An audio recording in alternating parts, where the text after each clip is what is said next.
Լսեք, որ գյուղ գնում մտնում եմ, ես արդեն չեմ կարում։ Ասում են, այդ Քոչարյանը խի ազատության մեջ, այդ Սերժ Սարգսյանը խի ազատության մեջ, դրանք խի են ազատության մեջ։ Ինձ արդեն, չգիտեմ, արդեն վախենով եմ գյուղ մտնում, ասում են կարող է նրա համար, որ Ռոբերտ Քոչարյանը ազատության մեջ է, ես այս շաբաթներով, շաբաթ կիրակի, ես չեմ հասկանում այս ֆենոմեն, ասում եմ Ժողովուրդ ջան, դե ասֆալտ են կարել, դե դպրոց են կառուցել, դե մանկապարտեզ, դե պրոբլեմ կա, ընդեղ ջուրը, ընդեղ անվորա կա, այն ասում են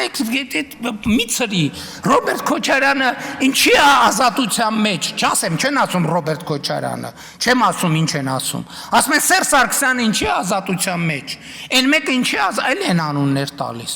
Հիմա սրանք եկել են մեզ ասում են դուք բան յար գնացեք հանգստացեք մի հատ։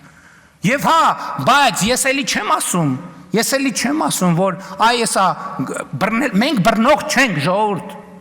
Քաղաքական իշխանությունը բռնող չի։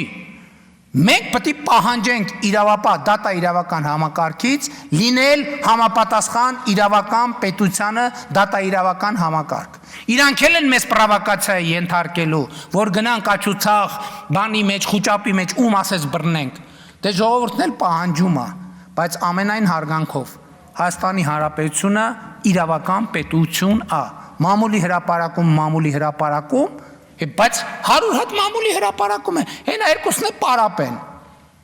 են Սերժն էլ է պարապ, Ռոբերտն է, առավոտի ծիրիկում մամուլի հրապարակում է գրում, ինչա բանի, ես որ լրագրող էի իրանք բան էին,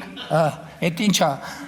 երկրի ղեկավար էին, իբր, հիմա ես երկրի ղեկավար եմ, իրանք լրագրող են դարը, առավոտի ծիրիկու բան են անում, ամեն մեկը 63 հատ ֆեյքա բացե ու բացում է, հետո էլ ասում են հայերեն չգիտեն, ապա որ հայերեն չգիտեն ինչ են գրում այդքան։